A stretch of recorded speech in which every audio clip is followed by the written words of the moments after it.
नमस्कार दोस्तों, स्वागत है आप सभी का आपके अपने यूट्यूब चैनल शोभित एकेडमी में। इस वीडियो में डिस्कस करेंगे बिहार शिक्षक भर्ती के बारे में। तो जो भी कैंडिडेट प्राइमरी में अप्लाई करना चाहते हैं, यानी कि 1 से 5 में अप्लाई करना चाहते हैं, तो उनके लिए एलिजिबिलिटी क्या रहेगी, उसके बाद इसका एग्जाम पैटर्न क्या रहेगा और क्या क्या सिलेबस आएगा और पेपर में क्या पूछा जाएगा, पूरी वीडियो में इन्फॉर्मेशन मिल जाएगी। तो अगर आप चैनल पर नए हैं, जल्दी चैनल को सब्सक्राइब कर दीजिए और वीडियो को ज़्यादा से ज़्यादा शेयर कर दीजिए। चलिए शुरू करते हैं। सबसे पहले देखिए, आपका नोटिफिकेशन जो है वो 7 फरवरी को रिलीज हो गया था। अब इसमें देखेंगे कक्षा 5 के लिए जो कि आपकी एलिजिबिलिटी क्या रहेगी, यानी कि आप कब फॉर्म इसमें अप्लाई कर पाएंगे। ठीक है, चलिए देखते हैं। यहाँ आप देख सकते हैं, शिक्षा विभाग तथा अनुसूचित जाति एवं अनुसूचित जनजाति कल्याण विभाग के अंतर्गत विद्यालय अध्यापक के मूल कोटि 1 से 5 के पद के नियुक्ति हेतु शैक्षणिक एवं प्रशैक्षणिक योग्यता कक्षा 1 से 5 के लिए क्या योग्यता रखेगी। देखिए, न्यूनतम 50% अंकों के साथ उच्चतर माध्यमिक, इसके समकक्ष प्रारंभिक शिक्षा शास्त्र में द्वितीय वर्ष डिप्लोमा होना चाहिए। ठीक है, यानी कि उच्चतर माध्यमिक यानी कि कक्षा 12 में आपके 50% मार्क आए हों। ठीक है, उसके बाद आपके पास एक डिप्लोमा होना चाहिए। इसके अलावा अथवा में देखिए दिया गया है, न्यूनतम 45% अंकों के साथ उच्चतर माध्यमिक यानी कि इंटर आपने किया हो एवं प्रारंभिक शिक्षा में द्वितीय वर्ष का डिप्लोमा होना चाहिए, जो कि राष्ट्रीय अध्यापक शिक्षा परिषद विनियम 2002 के अनुसार प्राप्त किया हो, यानी कि 12 के बाद आपका डीलेड होना चाहिए, ये इन्होंने कहा है। या इसके अलावा कोई भी समकक्ष जो 4 साल का होता है वो भी इसमें देखिए अगले स्टेप में दिया गया है। देखिए अगला स्टेप दिया गया है, न्यूनतम 50% अंकों के साथ उच्चतर माध्यमिक यानी कि कक्षा 12 में आपके 50% मार्क होना अनिवार्य है। उसके बाद 4 वर्षीय प्रारंभिक शिक्षा शास्त्र में स्नातक बीएड, अगर आप लोगों ने इंटर किया है उसमें 50% अंक है, साथ में आपका 4 वर्ष का एक बीएड का कोर्स होता है। ठीक है, वो किया तब भी आप इसमें एलिजिबल हैं। उसका देखिए दिया गया है, न्यूनतम 50% अंकों के साथ उच्चतर माध्यमिक अथवा इसके समकक्ष यानी कि इंटर में आपके 50% अंक होना चाहिए, तथा शिक्षा शास्त्र में द्वितीय वर्ष डिप्लोमा यानी कि शिक्षा शास्त्र द्वितीय वर्ष का डिप्लोमा होना चाहिए। उसके अलावा देखिए क्या दिया गया है, स्नातक तथा प्रारंभिक शिक्षा में द्वितीय वर्ष डिप्लोमा, यानी कि अगर आप लोगों ने ग्रेजुएशन किया है उसमें भी और प्रारंभिक शिक्षा में डिप्लोमा किया तब भी आप इसमें अप्लाई कर सकते हैं। तो कहने का मतलब ये निकल कर आ रहा है कि आपके पास इसमें आप इंटर पास होना चाहिए, साथ में आपके पास होना चाहिए एक सर्टिफिकेट शिक्षा का जो भी किसी सरकार द्वारा मान्यता प्राप्त यूनिवर्सिटी से किया गया हो।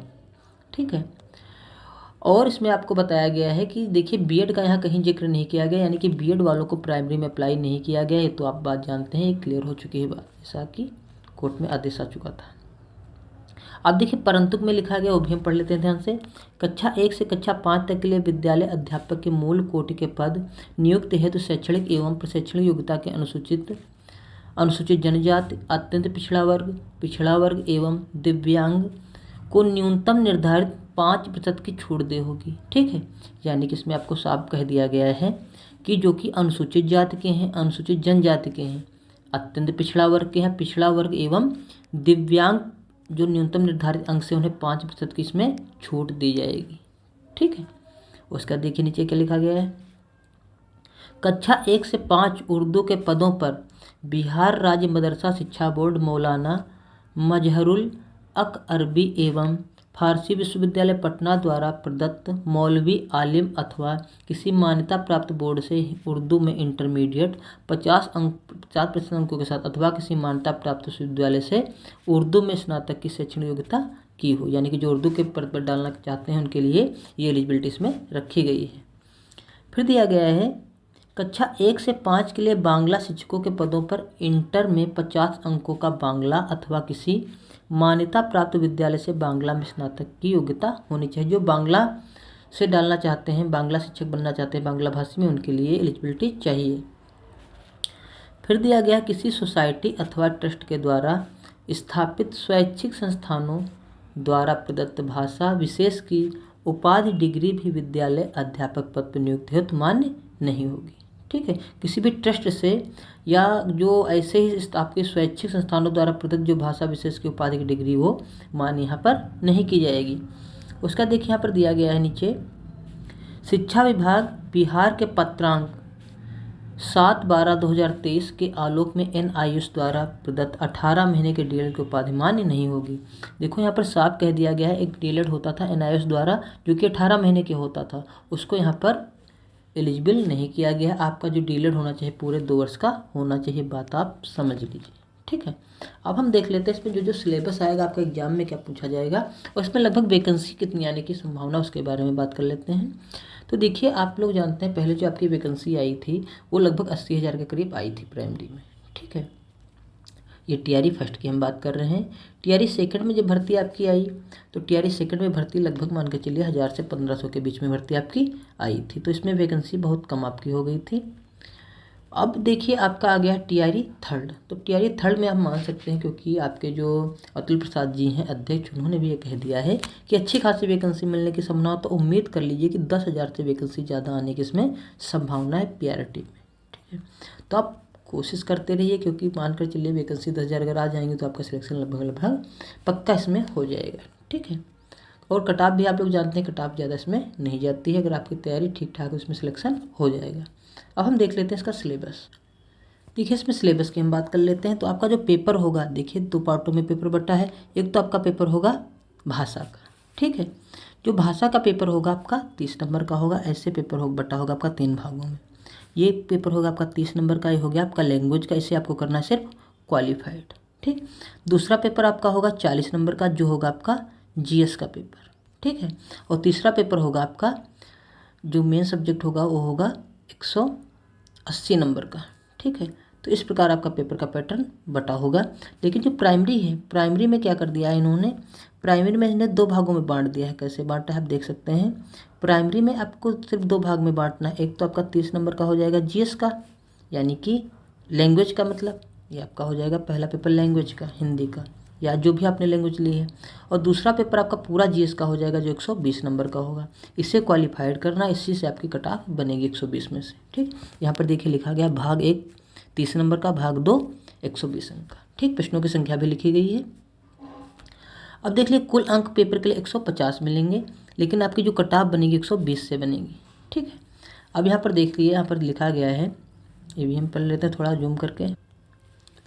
प्राथमिक विद्यालय 1 से 5 के लिए यह पत्र 2 भाग में होंगे, भाग 1 एवं भाग 2।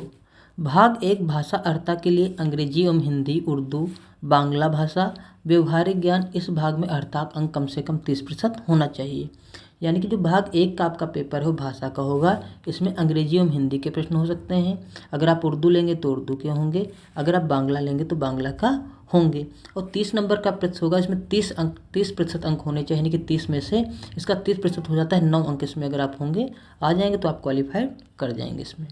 फिर भाग 2 की जब बात की जाती है तो भाग 2 आपका पेपर इसमें होता है 120 नंबर का, और जो कि पेपर होता है आपका सामान्य अध्ययन का। ठीक है, तो यहाँ आप देखेंगे इसके लिए प्राथमिक गणित इसमें आएगी, मानसिक क्षमता परीक्षण आएगा, सामान्य जागरूकता आएगी, सामान्य विज्ञान आएगी, सामाजिक विज्ञान आएगी, भारतीय राष्ट्रीय आंदोलन आएगा, भूगोल और पर्यावरण इसमें शामिल है।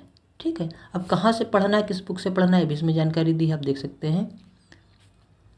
उपरोक्त विषय पत्रों के पाठ्यक्रम SCERT NCERT से संबंधित होंगे, लेकिन इसका स्तर उम्मीदवार हेतु निर्धारित न्यूनतम अर्हता के आलोक में होगा। सामान्य अध्ययन पत्र के पाठ्यक्रम SCERT से संबंधित होंगे, लेकिन इसका स्तर उम्मीदवार हेतु निर्धारित न्यूनतम अर्हता के आलोक में होगा। यानी कि उन्होंने कहा जो SCERT NCERT की बुक है उसी से आएगा, लेकिन जो प्रश्नों की कठिनाई है वो बढ़ सकती है जो आपने क्वालिफाइड किया है। यानी कि जैसे आप लोगों ने इंटर किया उसके बाद डीलेड किया तो वहाँ तक के क्वेश्चन यहाँ तक पहुँच सकते हैं। ये मत समझिए कि आपका प्राइमरी का पेपर है तो बहुत ज़्यादा हाई स्कूल तक पूछा जाएगा, ये आपका इंटर लेवल तक आराम से क्वेश्चन इसमें आने की संभावना है। ठीक है, तो ये आपका हो जाता है कक्षा 5 में, यानी कि PRT में जो आपका सिलेबस आएगा वो। तो इस प्रकार जो आपका सिलेबस था वो हमने बता दिया हो जाता है। इसके बाद अगर हम बात करें इसमें कौन कौन फार्म अप्लाई कर पाएगा, तो सबको पता है अपेयरिंग वाले इसमें अप्लाई नहीं कर पाएंगे, चाहे आपने डीलेड अपेयरिंग में हो चाहे आपका बीएड अपेयरिंग, अपेयरिंग वालों को इसमें अलाउड नहीं किया गया है। इसके बाद सीटेट जो पास कर चुके हैं जिनका रिजल्ट आ जाएगा वही सिर्फ अलाउ होंगे, केवल जो सीटेट पास कर चुके हैं ठीक है वही इसमें अप्लाई कर पाएंगे, बात आप समझ लीजिए। और जो मौका मिला था उन लोगों को इस बार मौका नहीं दिया गया है, और अतुल प्रसाद जी ने ये कह दिया है कि इन लोगों को जो मौका मिलेगा वो आपका TRE जो 4 आएगा उसमें मौका मिल जाएगा, यानी कि अगस्त में जो होगी भर्ती उसमें मौका मिल जाएगा जो इसमें रह जाएंगे। इसीलिए इन्होंने अपेयरिंग वालों को मौका नहीं दिया। जो सीटेट पास होगा, बीएड डीलेड कंप्लीट होगा, वही इसमें अप्लाई कर पाएंगे। ठीक है, तो आई होप आप लोग को वीडियो में पूरी इन्फॉर्मेशन मिल गई होगी।